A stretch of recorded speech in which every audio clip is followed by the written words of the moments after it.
Mesdames et messieurs, chers internautes, bon après-midi. Vous êtes sur Ezaïe TV, votre télévision d'excellence. Cet après-midi, c'est un sujet qui fera beaucoup parler. Et pour ça, je reçois pour vous 3 personnes, 2 femmes, dont un seul homme. Est-ce que le coq de la basse-cour pourra convaincre cet après-midi? Nous le saurons à la fin de notre émission. Ici, tout se raconte. Pour ça, je reçois pour vous Irène Ivy.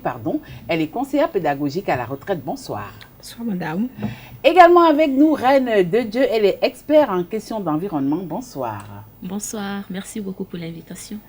Et enfin, le seul coq de la basse-cour, Godefroy Ayinda, chroniqueur et agent de transit. Bonsoir. Bonsoir, chère dame. Ravi de partager un plateau avec 3 femmes et un homme. Je suis heureux aujourd'hui, je suis heureux ce soir. On espère qu'à la fin de l'émission, vous serez toujours heureux, hein? Toujours. Alors, cet après-midi, vous vous posez la question de savoir sur quelle thématique nous allons débattre. Eh bien, la voici. Un homme qui ne s'occupe pas d'une femme, doit-il la surveiller, la comprimer ou même être jaloux? Réaction.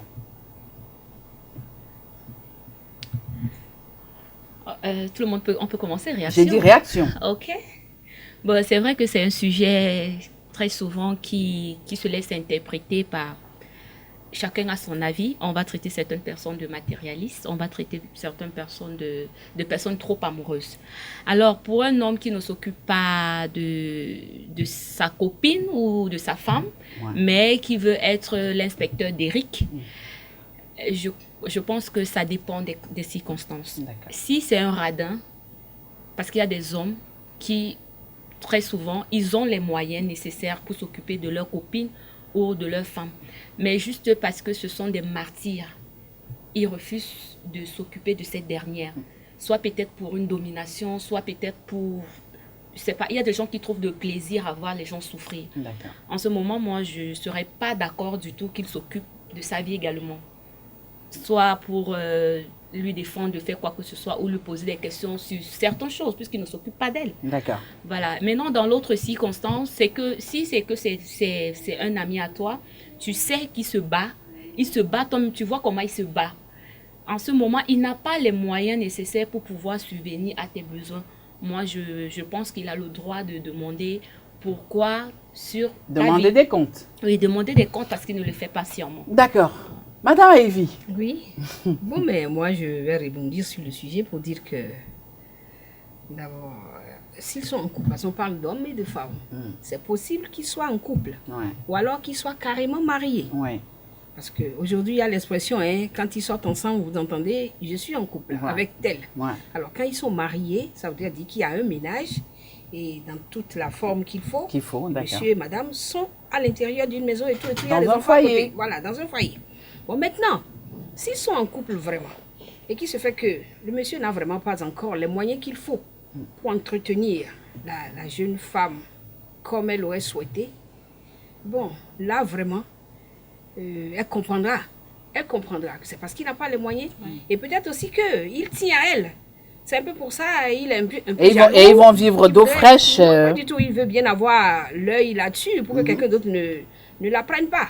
Mais maintenant, s'ils sont en couple, ils sont mariés, ça dépend de ce que chacun a mené dans le mariage. D'accord. Bon, maintenant, si la dame est venue comme ça, avec sa valise et tout, et que c'est monsieur qui fait tout, je crois qu'il va arriver un moment où il en aura marre. Là, mais ma foi, il peut commencer à ne plus vouloir faire face à ses responsabilités d'époux, fatigué dans ce genre de choses. Et puis ensuite, bon, jalousie aussi aidant, il peut faire tout ce qu'il veut là, et puis ça va créer plein de problèmes. Je crois que l'un dans l'autre, il y a beaucoup de paramètres qu'il faut nous allons développer avant de pouvoir donner un avis favorable ou non sur cette situation. Monsieur Ayinda. Je vous ai régulièrement suivi et je vais d'abord demander, parce que dans mon contexte, je vois qu'il y a deux façons de voir la chose. Il y a s'occuper de la femme sur le côté occidental, le côté africain. Les Occidentaux, le terme s'occuper de la femme, ça n'existe pas. Parce que là-bas, les tâches sont partagées. C'est-à-dire que tout le monde fait des efforts. Donc ça, c'est l'Occident. Mais en Afrique, l'homme qui va chercher une femme dans une famille, il a le droit d'abord de s'occuper, le droit de protection et de surveiller. Bon, maintenant, Et en Afrique, on dit l'homme crée des conditions pour que la femme s'épanouisse. Et quand elle a créé des conditions, la femme s'occupe d'elle-même. Maintenant, la surveillance et tout pour l'Africain, c'est normal. Même s'il n'a pas les moyens, il doit surveiller. Même s'il ne donne pas, il doit surveiller sa femme. Alors, justement, je vous ai entendu. Alors, moi, je vais vous poser la question de savoir, lorsque je vous dis surveiller, comprimer, jaloux, quelle est l'image que ces trois mots renvoient à chacun de vous? Oui, Madame Ivy. Oui, moi, tout de suite, par rapport à ces mots, je vois une femme n'est pas libre du tout, en fait, sous pression, régulièrement sous emprise, sous pression, et puis pas libre de s'exprimer, pas libre d'agir, pas libre de sortir, bon, c'est pas sortir à la valo, mais alors sortir, en fait, se donner du plaisir, de petits plaisirs, aller faire s'épanouir un peu. Non, s'épanouir. Je vois une femme suffisamment compressée qui n'a aucun de ses droits et qui est là, un peu en train de trembler quand monsieur est là, et puis vraiment, je pense que ça, c'est le stress à n'en plus finir. Ça amène l'hypertension après, et puis toutes les petites maladies. Et finalement, ça finit par déserter comment appelle-t-on ça? Le foyer, ou bien ça claque la porte, tout simplement. Et puis, un matin, tu entends, j'en ai marre. Non, il est trop difficile. Et puis, vraiment, je ne vis pas bien avec lui. C'est pas mon genre. Et puis, ça y est, le problème arrive. Reine. Voilà. Avant de revenir, de répondre à cette question, j'ai relevé ce que la maman a dit tout à l'heure. Je n'étais pas un peu très d'accord par rapport à ça, quand elle a dit, deux fois, l'homme peut comprimer la femme, parce que peut-être si cette dernière est venue en mariage, élan, comme on dit chez nous, donc sans rien apporter, et que l'homme s'occupe d'elle à un moment, il peut être fatigué, et puis commencer à peut-être à négliger cette dernière et tout. Moi, je me dis, je ne suis pas très d'accord, parce que dans tous les trois mots que vous venez de dire, ça c'est une forme d'esclavage que l'homme fait sur sa femme. C'est une forme je veux même dire de chosification, parce que lorsque tu aimes ta personne, tu ne devrais pas accepter voir cette dernière triste. Tu ne devrais pas lui donner l'impression que c'est toi qui parles, et quand tu parles, elle panique. Donc du coup, ça devait être dialogue. C'est pas parce que elle est venue élan qu'avec le temps, elle va devenir, je sais pas, une chose pour toi, quoi. Donc pour moi, je dis, parce que ça pouvait être le contraire aussi. Le cas contraire. Mais très souvent, on va dire le cas contraire, la femme peut supporter. Et elle a toujours l'habitude de supporter. Donc, il faut pas... C'est un sujet que, même quand bien la femme travaille, c'est toujours problématique dans la société. Donc maintenant, si elle ne travaille pas et que tu es fatigué de s'occuper d'elle, au point où de posséder même sa vie. Parce que contrôler, faire la jalousie, ne pas lui donner cette liberté, c'est posséder sa vie. Moi, je dis, je ne suis pas d'accord. Monsieur Aïda, elle, dans ces trois mots, elle voit la possession. Vous, quelle est l'image que ces trois mots renvoient? L'image est claire. C'est que c'est un homme inconscient. Déjà, dans la valeur africaine, l'homme a vocation, n'a donné rien à attendre d'une femme. Sur le plan matériel. La femme vient et l'homme crée toutes les conditions pour qu'elle soit épanouie. Déjà, c'est un homme sérieux. Tu ne donnes rien à une femme qui est chez toi et tu commences des jalousies. C'est toi qui l'empêches, tu la comprimes, elle ne peut pas sortir, elle ne peut pas déjà. En réalité, comme on dit chez nous, tu es un vaurien. Parce que les gigolos, c'est autre chose. Parce que les gigolos, même, ils entretiennent. Ils amènent des petits cadeaux, ils font des petits... Parce que le gigolo est fin, il est doux. Voilà, il ne comprime pas. Oui, c'est vrai. Donc, l'homme, en Afrique, a cette capacité. Déjà, le fait que la femme marie, épouser une femme, déjà, il faut avoir les moyens en Afrique. Parce que la famille te dit, est-ce que voilà notre fille qu'on te donne? On ne veut pas entendre qu'elle va souffrir, parce que c'est des conditions dans la tradition africaine. Maintenant, sauf si tu es quelqu'un de mauvais, de méchant, tu prends la femme de quelqu'un, la fille de quelqu'un, tu ne lui donnes rien, elle ne mange pas, Et c'est toi qui empêche qu'elle... Parce que sortir, quand on dit ça, surveiller, je ne voudrais pas qu'on entre dans le sens d'une femme frivole. Qu'on aille dans le sens d'une femme qui va dehors parce que son mari ne lui donne rien. Non. Bon, surveiller, je ne vais pas permettre que, même si la femme n'est pas, elle est comprimée, elle doit accepter, elle doit se soumettre, en quelque sorte. La femme a d'abord valeur en Afrique de soumission. Ce n'est pas moi qui l'ai dit, c'est dans la Bible. Oui, mais avant que la Bible mais attendez, nous allons recentrer le débat, M. Aïda. Oui, oui. Au cours d'une relation ou même d'une union, parce que Mme Aïvi l'a souligné tout à l'heure, quand j'ai posé mon thème, quand j'ai parlé de femmes, pour moi, une relation simple ou même un foyer, c'est dans ce sens que j'ai parlé de femmes. Alors, dans cette union, dans cette relation où vous ne donnez rien à votre femme, vous ne participez en rien aux tâches, est-ce que vous avez vraiment le droit d'être jaloux, Madame Aïvi? Bon, mais là, avec la précision que vous avez faite là, et si vraiment vous ne donnez rien, en fait, on dit rien de rien, rien de rien. Vous n'êtes là pour rien. Elle est là seulement pour faire quoi? Vous excusez le terme, juste pour fricoter, faire les gosses, c'est tout. Ou alors, bon, pour vous envoyer en l'air, si vous êtes en couple, c'est tout.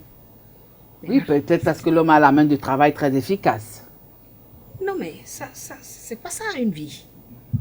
Et si vraiment vous êtes des jeunes et que vous êtes en couple et que vous allez, enfin, vous prévoyez quelque chose dans le lointain, c'est pas ça. Mais alors si vous êtes déjà marié et que c'est comme ça, mais la vie est complètement impossible, vous ne pouvez pas. Mais dans cette affaire, la femme ne supportera jamais que vous soyez là à être derrière elle, à la surveiller. Inspecteur Colombo. À la comprimer.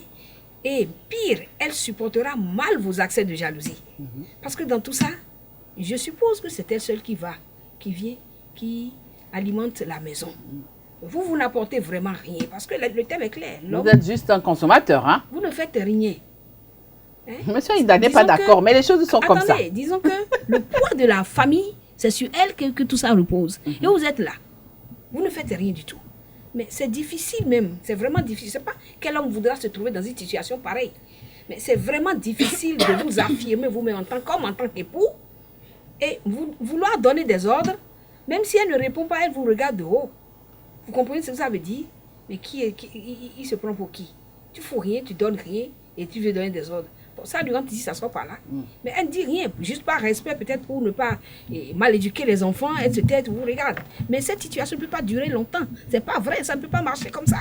Alors, Reine, quand on écoute Madame Aïvi, ça rejoint un peu le proverbe ivoirien qui dit tu ne connais pas le prix d'une maison, mais tu ne connais pas le prix des parpaings, mais c'est toi qui veux casser la maison. Dans ce contexte, est-ce que l'homme a le droit d'être jaloux? Est-ce qu'il a le droit de manifester un quelconque mécontentement quand il ne sait pas comment est-ce que sa femme qu'il a sous son toit, sa copine qui dort derrière lui, fait pour acheter sa pommade, fait pour qu'il puisse manger à la maison?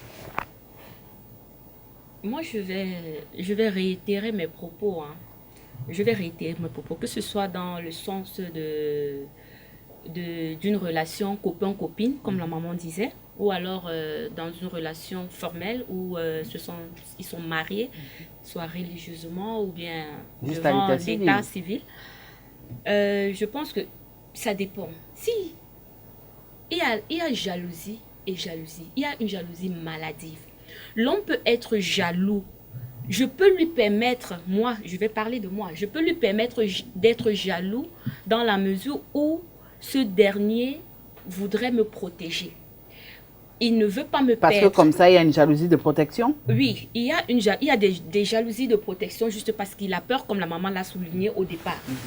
Mais cette jalousie n'est pas maladive. Mais non, si c'est une jalousie maladive, c'est-à-dire à peine mon téléphone sonne, il arrache même le téléphone dans ma main avant moi. Peut-être quelqu'un vient me rendre visite, il a déjà posé 465 questions. En fait, il devient inspecteur d'Eric. Je vais sortir, tu vas où? Je suis même dehors, mon téléphone a sonné 1000 fois. Bref, là, je dis ça, c'est une jalousie maladive. Parce qu'en ce moment, je vais lui dire, stop, monsieur, tu es là, tu ne fais rien. Je sors, c'est pour chercher un Donc, manger. en quelque sorte, tu vas lui rappeler qu'il est un consommateur. Non, je vais lui rappeler que si je sors, c'est parce que je cherche pour la famille. Donc, par conséquent, il ne faut pas que chaque fois que je suis dehors, que tu penses que je m'en vais me jeter dans les bras d'une femme. Parce que si je reste à la maison, on n'aura pas de quoi manger, on n'aura pas de quoi payer la facture pour la lumière, pour l'électricité, en fait pour l'eau ou bien pour la maison. Donc, par conséquent, je peux avoir des coups de fil qui sont pour mes business. Je peux me tromper, maman. Voilà, qui sont pour mes business. Donc, par conséquent, il doit contrôler. Je vais lui dire, chérie, contrôle ta jalousie. Parce que sinon, ça ne va pas durer comme la maman a dit. Oui, avant que vous ne puissiez renchérir, je vais me retourner, M. Aïda. Vous avez écouté les deux dames sur ce plateau. Un homme qui ne fait rien, et c'est lui qui est jaloux, qui veut comprimer la femme.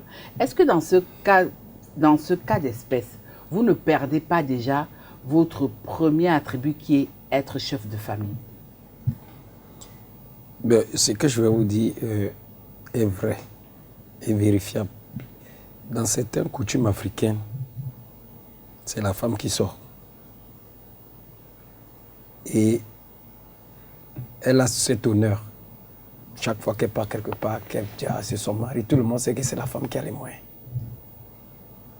Et ça existe au Bénin, ça existe au Cameroun. Et cette femme, quand elle n'est pas mariée, elle n'a aucune valeur. Parce que déjà, une femme, même tu as les milliards, tu n'es pas mariée, tu ne représentes rien dans la société africaine. C'est vrai ça? Donc ça veut dire c'est parce que je ne suis pas mariée, je vais aller J'ai dans dit la société africaine, je ne vais avec pas entrer dans l'occidentalisation. On va laisser. Je ne vais pas On va entrer dans laisser M. l'occidentalisation. Aïda parler. En Afrique, une femme peut être milliardaire. Ouais.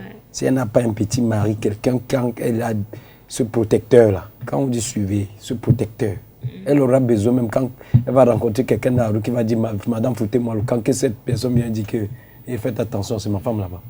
Ouais, ça lui donne des honneurs. Quand elle va dans une manifestation où toutes les femmes... Oui, mais est-ce qu'on va se contenter des honneurs, M. Aïda? J'ai dit déjà, elle a les moyens, donc ça veut dire que déjà s'occuper d'une femme. Si la femme a déjà tous ses moyens, et tu es un mari, et tu vas jouer là, tu es son mari, même si elle a les moyens, tu dois pas la comprimer, peut-être pas, mais être jaloux. Oui, tu dois la suivre. Les deux côtés, je peux la suivre, je dois être jaloux. Si quelqu'un l'appelle à 1h du matin... Malgré le fait que vous n'apportez rien à la maison? Je n'apporte pas, mais si je n'apporte pas parce que c'est Dieu qui a voulu que c'est ma femme qui apporte. Ça existe. Et les femmes là, elles ne se plaignent pas. Moi, j'en connais même ici au Bénin, j'en connais au Cameroun, qu'elles sont même fières de leur mari. Quand leur mari les gronde même. Oui, maintenant, donc, ça ne vous dérange pas? Moi personnellement... Non, quand je parle de vous, je ne parle pas de M. Aïda, mais je parle de la gente masculine. Ça ne vous dérange pas de vous retrouver en tant que juste des consommateurs? Ben, ça, si c'est le cas inverse, ça ne dérange pas aussi la femme. Vous l'avez dit à l'entame de cette émission que l'homme doit s'occuper de la femme, parce que quand l'homme va chercher une femme dans une famille, c'est la première des conditions qu'on pose. Alors aujourd'hui, que cet homme ne fait rien, il est devenu un consommateur maison, est-ce qu'il peut encore se considérer comme étant chef de famille? Les dames, aidez-moi sur ce plateau. Bien sûr. Pardon, M. Aïda? Bien sûr. Il se considère le chef de famille n'est pas celui qui apporte simplement matériellement. Le chef de famille, c'est celui-là qui surveille sa femme. C'est celui-là qui encadre les enfants. C'est celui-là qui donne des conseils à sa femme. Mais si la femme te dit, d'abord tu ne me donnes rien, tu ne participes pas, tu n'as pas le droit de contrôler mon téléphone, de me surveiller, mais ça, en fait, ce n'est pas ta femme. Donc, je crois qu'il faut être un peu objectif par rapport à tout ce qui se dit. Vous êtes chef de famille et vous n'amenez aucune contribution dans le ménage. Mais vous allez rester là, juste comme une figurine. Vous allez voir votre rôle basculer directement vers la femme. C'est elle qui fait tout. Les enfants ne viendront même pas vers vous pour vous demander papa, je aussi. Directement, c'est vers leur maman, ils iront. Parce qu'on sait que c'est elle qui a le nerf de la guerre. Vous comprenez? C'est elle qui a la bourse. Et si jamais elle se fâche, elle serre le cordon de la bourse, vous faites quoi? Vous allez mourir asphyxié, M. Aïda? Non, je crois que dans un ménage, c'est vrai, Dieu a fait l'homme chef de famille. Et même au mariage, on dit aux épouses, vous devez respect et soumission à votre mari. Mais ce n'est pas pour autant que monsieur, vous allez vous croiser les bras, les doigts, vous allez attendre. Madame court, elle fait tout, vous êtes là. Elle va, elle vient, vous entretient. Tout ce que vous faites, c'est de lui faire les bébés. Et puis bon, mais ma foi, à part ça, les enfants qui les entretiennent, c'est elle. Les moyens, c'est elle. Mais vous pensez que les enfants ont couru vers vous, papa, je veux si? Ils ne viendront pas vers vous. C'est vers la maman, ils iront. Et vous allez rester là tempêter tout le temps. Quand les enfants crient, vous allez crier aussi. Et tu fais... Les enfants ne vont même pas vous écouter 2 fois. C'est leur moment, c'est quand maman crie que tout le monde se range. Parce qu'on sait que c'est elle qui a la bourse. Est-ce que vous savez combien de femmes disent dans les rues que mon mari ne me donne rien et elles sont toujours là? Vous savez? S'il vous plaît, c'est moi qui parle. S'il vous plaît. Oui, allez-y. De toutes les manières, oui. Après, mais Reine qui parlera. Elles sont là. Parce que quoi? Oui. Vous êtes le chapeau qu'il leur faut, c'est tout. Merci. C'est Oui. tout. Reine. Elles sont là. Réaction. En ce qui me concerne, s'il veut ce titre de chef de famille, il n'y a pas de souci. Il n'y a pas de souci. Il est le chef de famille. Comme cela est dit, que ce soit sur le plan de la religion, que ce soit sur le plan de l'état civil, comme la maman venait de dire, il est chef de famille, il est chef de famille. Personne ne lui enlève ce titre. Mais maintenant, c'est son comportement à lui qui va faire en sorte que ce titre soit vraiment valorisé. Parce que tu peux avoir un titre, mais si tu ne sais pas valoriser ce titre, à quoi te sert ce titre? Et moi, je n'ai pas de souci à ça. Je te donne ton titre. Et je pense que je ne découragerai jamais mes enfants de ne pas dire que c'est toi le père ou bien c'est toi le chef de famille. Mais de toutes les façons, les choses vont se vivre. Les enfants ils observent, ils écoutent, ils entendent. Mais moi, je ferai juste mon travail. Je lui laisse son titre. Il n'y a pas de souci. Oui, monsieur Aïda, vous voulez renchérir? Je vais articuler parce que j'ai eu un ami ici, au Bénin. C'est sa femme, et Yoruba, sa femme lui faisait... En fait, nous, on se moquait de lui. Que sa femme, même c'est elle qui achète la voiture. Mais après, il fait quand même, il dépose les enfants à l'école. Et c'est lui qui est dans les entreprises de sa femme et tout. Après, nous, on s'est moqué quand même de lui. Ben, aujourd'hui, quand ce monsieur est parti, je vois quand je rencontre sa femme, le vide. À l'époque, quand elle faisait des choses à son mari, parfois, la façon dont nous sommes assis, elle répond arrogamment. Nous, on sent qu'il est mal à l'aise. Parce qu'elle a les moyens. Tu participes à quoi ici? C'est moi qui fais tout. Au moins, déposer les enfants à l'école, là, c'était... Attendez, je dis. Après, les petits trucs qu'il faisait, il dépose quand même les enfants à l'école. Il essaye quand même de déposer sa femme au travail. Il se contentait de ça, être chauffeur. Il voulait quoi? Déjà pas chauffeur, mais après il a... Oui, mais déposer les enfants à l'école, il se contentait de ça. Donc, il était minimaliste, il ne voulait pas voir grand. Et c'est sa femme qui ramenait tout à la maison. Bon, ben, attends, le vide qui s'est créé aujourd'hui, parce que quand le monsieur est parti, quand je rencontre la dame, elle dit, mon mari me manque. Il me manque, malgré qu'il était ce con-là. Il me manque. Donc, voilà. Oui. Je vais rebondir sur ce qu'il a dit. Ouais. Il a dit lui-même tout à l'heure qu'entre copains, là, il se moquait un peu de lui. Ouais. Ça veut dire qu'eux-mêmes, ils voyaient dans ce monsieur qu'il n'avait pas de valeur. Une carapace vide, tout simplement. Ouais. En fait, qu'il n'était pas un homme complet. Il n'était pas un homme complet. Très bien, merci. Oui. Donc, malgré cela, il est dans le rôle. Mais ce qui me fait plaisir, c'est que M. Ayinda lui-même, il a reconnu qu'eux-mêmes, eux hommes-là, ils se moquaient de lui. Ça veut dire qu'il y a quelque chose qui ne va pas. Oui. Quand vous êtes homme, il faut l'être jusqu'au bout des Jusqu'au bout. Et vos responsabilités d'homme, de chef de famille, et d'époux, de papa, vous les assumez. Mais elle est là, les femmes achètent voiture à leur mari, on sait comment. Excusez-moi, beaucoup de femmes de Porto Novo, les grandes commerçantes, là, elles font ça. Elles entretiennent les gars. Et ils sont nés. Ils ont eu cette éducation-là de se faire entretenir par les dames. Et quand elles ont l'argent, mais elles vous parlent comme elles veulent. Hein. Elles vous achètent la voiture, oui. Et si vous déconnez un matin, elles font des histoires, elles vous demandent la clé de la voiture rapidement. Parce que c'est elles qui ont acheté la voiture. Justement. Mais quand c'est comme ça, vous faites quoi là? Chef de famille, comment? La femme te réclame la clé de la voiture et puis tu donnes. Elle crie 2 fois. Quand elle éternue, tu c'est quoi? Non, quand même. Dans ça là, est-ce que tu peux même faire des crises de jalousie avec elle? Tu peux la contrôler. Si elle te dit elle va au marché, elle s'en va. Toi, tu peux être derrière contrôler. Et même si tu l'attrapes en train d'entrer dans la voiture de quelqu'un, tu peux parler. Madame, ce que vous dites... Je viens. Tu peux parler. Dans des conditions comme ça, les mecs là, ils ne parlent pas. Ouais. Ils subissent tout. Parce que quelque part, parce que la maison, c'est elle qui l'a bâtie. Ouais. Allez-y voir. C'est elle qui a bâti la maison. Et quand tu commences à déconner là, elle t'ouvre la porte et puis... Et tu t'en vas. Monsieur Aïda, vous voulez renchérir? Avant de passer la parole à Reine. Je voulais dire que dans le contexte bantou, vous savez la profession qu'on a mis dans l'acte de mariage de ma mère? Ménagère. profession ménagère. Comme dans celle de nos mamans ici aussi, on met ménagère. Pourquoi? Parce que dans la tradition africaine, c'est inconcevable que c'est la femme qui s'occupe de la famille. Maintenant, comme on a parlé de certains contextes, c'est-à-dire que quand déjà c'est la femme qui a plus de moyens que l'homme, tu vas te battre, tout ce que tu fais, elle est déjà milliardaire, toi tu te bats dans tes petites 200, 300, c'est pas que l'homme ne se bat pas, mais à un moment donné, le dessus, la réalité est là. Oui, mais maintenant, le manque de respect qui va s'installer, mais je dis seulement que, mais s'il ne joue pas le jaloux, si même cette femme qui a les milliards là, ne voit pas qu'un matin son mari dit que donne-moi au téléphone, je ne veux pas saisir, parce que de quel droit tu prends mon téléphone parce que tu ne te bats pas. La femme, même cette fierté. Donc, au fait, il fait une jalousie de façade. Pas de façade. Il y a déjà, il aime sa femme, mais il fait de la jalousie. Il aime quoi dans sa femme? Il aime sa femme. C'est la mère de ses enfants. Il aime sa femme. Et elle ne peut pas recevoir les coups de fil parce que... Il aime sa femme, mais il ne contribue en rien. Tu contribues, la femme déjà fait le nécessaire. Ça, tu es là parasite. Ce n'est pas un parasite en fait. Donc, tu es là juste consommateur. J'ai dit, il y a des... À Lomé, moi j'étais à Lomé, on dit c'est la femme.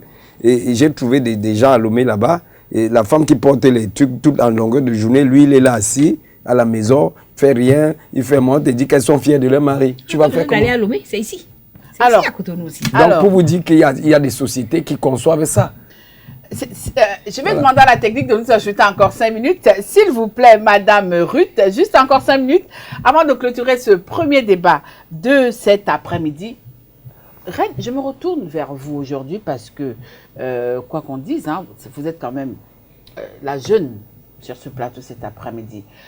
Ça devient plus accentué. La génération 90 a une autre façon de voir la vie aujourd'hui. Est-ce que vous, tel que vous êtes assise aujourd'hui, là, ce samedi après-midi, dans un foyer, une fois dans un foyer, est-ce que vous serez d'accord de vous retrouver avec un homme qui n'apporte même pas un copec à la maison, sans langue de bois, laissez toutes les considérations? Sachant que, comme disent les Ivoiriens, je ne vais pas quitter dans ça va un peu pour me retrouver dans ça va pas du tout. Bon, c'est vrai que les conditions sont très extrêmes. Hein. Les conditions sont très extrêmes. Mais sincèrement, puisque vous m'avez posé la question directement à moi, oui. Voilà. Avant de juger souvent ou de prendre certaines décisions, j'aime souvent me mettre à la place de l'autre avant de prendre les décisions. Donc, pour moi, si je travaille et que celui qui est avec moi ne travaille pas, mais qu'il me respecte. Ben, quand on dit ne travaille pas, ça dépend. Hein. C'est pour ça que les niveaux sont très extrêmes, ça dépend. Parce que je peux avoir la grâce, comme il a dit, tout le monde n'a pas la grâce d'avoir les opportunités de travail. Tout le monde n'a pas ces grâces-là. Alors si tu as une femme qui travaille, moi je pense que celui-là, ton compagnon, s'il ne travaille pas, il devrait plutôt t'accompagner dans ce que tu fais. Il devrait t'aider dans tes activités. Il devait te motiver dans tes activités afin que vous puissiez faire un bon nœud et que chacun puisse trouver son compte quelque part. Et être jaloux également. Là, c'est ce niveau de jalousie. Maintenant, ça dépend. S'il est très jaloux, vraiment sincèrement, s'il est très jaloux, ça va me mettre dans les nerfs. Ça va me mettre dans les nerfs parce que c'est moi qui fais tout. C'est moi qui cherche, c'est moi qui je me bats. Et je ne vois pas pourquoi il serait jaloux. Il devrait tout simplement me faire confiance. De temps en temps, il peut faire la jalousie. Mais la confiance n'exclut pas la méfiance. Oui, mais là, de temps en temps, il n'y a aucune femme qui n'aime pas qu'un homme, de temps en temps, lui titille pour dire que chérie, tu sors d'où? Et ça fait en sorte que tu sentes qu'il y a un homme à côté de toi et qu'il y a quelqu'un qui t'aime. Mais que ça ne soit pas une jalousie excessive. Moi, ça, je ne trouverais pas d'inconvénient par rapport à ça. Mais la seule condition, c'est qu'il m'accompagne dans ce que je fais. Peut-être en m'accompagnant, qui sait, lui-même, il peut devenir expert. Parce que peut-être en s'entraidant, je peux aussi l'aider à devenir cet homme-là que j'ai toujours rêvé. Je peux aussi le façonner, mais à seule condition qu'il me respecte. Un homme qui ne s'occupe pas d'une femme, doit-il la surveiller, la comprimer ou même être jaloux? C'est la dernière question avant de mettre fin à notre émission. Monsieur Aïnda. De toute façon, il ne doit pas la comprimer. Mais, comme on a dit, je vais dire à mes frères africains, Parce qu'il ne faut pas qu'on copie les Occidentaux. L'homme doit s'occuper de la femme. L'homme doit prendre des dispositions pour créer des conditions pour que sa femme s'épanouisse. Il y a des gens, ils créent des conditions, la femme fait un commerce, la femme a une entreprise et tout, parce que l'homme a créé des conditions. Même s'il ne donne plus, c'est lui qui a créé des conditions pour qu'elle soit heureuse. C'est pour ça que vous voyez dans certains foyers où les femmes ne se plaignent pas si leur mari ne paye pas la pension des enfants. Parce qu'il a créé des conditions et la femme s'est mise dans des conditions, là, elle est heureuse, elle aime voir son mari, chérie, voilà les rentrées des enfants, fait comment, voilà l'argent va payer la rentrée. Il y a des hommes qui sont comme ça même, il y a des hommes, moi j'en connais même pour sa propre dot. Elle travaille, elle a donné pour aller donner à ses parents, c'est elle qui a donné l'argent pour donner la valeur à son homme, va me doter. Donc ça existe et c'est ça. Et il doit surveiller ça. Et il doit bien surveiller parce que c'est la vocation de surveiller sa femme. Et d'aimer sa femme de là. Quand tu aimes, tu dois surveiller. Parce qu'il y a des choses, si tu n'aimes pas ta femme, tu ne vas pas la surveiller. D'accord. Voilà. Et tu ne seras pas jaloux. Donc, c'est de l'amour qui doit primer. Ok, Reine. Oui, Madame Aïvi, vous allez clôturer. Oui, Reine. Ben, moi, je vais toujours... Je suis contre le fait de compresser la femme. Hein. Je suis contre, je suis entièrement contre. Surtout de nos jours où la vie est très difficile, que ce soit pour les hommes, que ce soit pour les femmes. Les gens devaient plutôt s'aider à aller de l'avant quand on parle de couple ou quand on parle de copain-copine. Parce qu'on commence par copain-copine pour finir dans les couples. Donc, l'homme devrait mettre dans sa tête que je dois me battre. Sincèrement, il y a des hommes ici dehors qui se battent avec toutes leurs énergies. Toi, tu es sa copine, tu sais que c'est pas un toto, c'est pas un dormeur. Mais il n'a pas la chance juste d'avoir les moyens. Sincèrement. Et si c'est que tu te dis, ça pourrait être aussi mon frère. Et si c'est que celui-là avait une copine aussi qui réfléchit comme peut-être les autres que non, il n'a rien. Par conséquent, je dois pas, il n'a rien à me dire. Ça fait mal. Ça fait mal. Si c'est que c'est un dormeur, il y a des hommes, comme la maman a dit, ils sont là, ils croisent les pieds tout en longueur de journée. Là, il n'a pas le droit même de tousser. D'accord. Ouais, il n'a pas le droit. Madame Aïvi. Oui, on va merci. clôturer par vous. Moi, je pense que quelque part, l'étape de nos sociétés africaines est révolue. Ouais. C'est vrai. Les mamans sont là, c'est les hommes qui s'en occupent. C'est fini ça là aujourd'hui. Avec ce qui se passe aujourd'hui, c'est comme la tata a dit. Chacun doit courir. Chacun doit chercher à avoir ne serait-ce que le minimum. Vous ne pouvez pas venir en couple les bras ballants. L'homme ne peut attendre que ce soit la femme qui l'entretient. Au contraire, à cette époque-ci, ce sont plutôt les jeunes qui courent. Vous les voyez à 35 ans, 40 ans, ils ne sont pas mariés. Parce que ils n'ont pas encore ce qu'il faut pour pouvoir s'asseoir eux-mêmes avant de prendre à côté une femme. Je crois quand même que non, il faudrait pouvoir avoir le minimum nécessaire qu'il faut pour s'entretenir soi-même d'abord en tant qu'homme, avant de prendre femme. Et quand vous prenez femme, c'est vrai, vous êtes jaloux de votre compagne, ça s'entend. Mais pas une jalousie maladive, excessive, au point de la comprimer, de ne pas la laisser respirer. Maintenant, la surveiller, faites-lui confiance. C'est mieux. Je crois que tout marcherait dans le meilleur des mondes. Voilà, chers amis internautes, chers auditeurs, hein, c'est avec cette intervention de Madame Aïvi que nous mettons en terme dans notre émission de cet après-midi. Toute l'équipe de production vous remercie de nous avoir suivis. Restez toujours ESAE Télévision, la télévision de l'excellence. Ne surveillez pas vos femmes, faites-leur confiance et ne soyez pas jaloux. C'est pas moi qui le dis, c'est Madame Aïvi.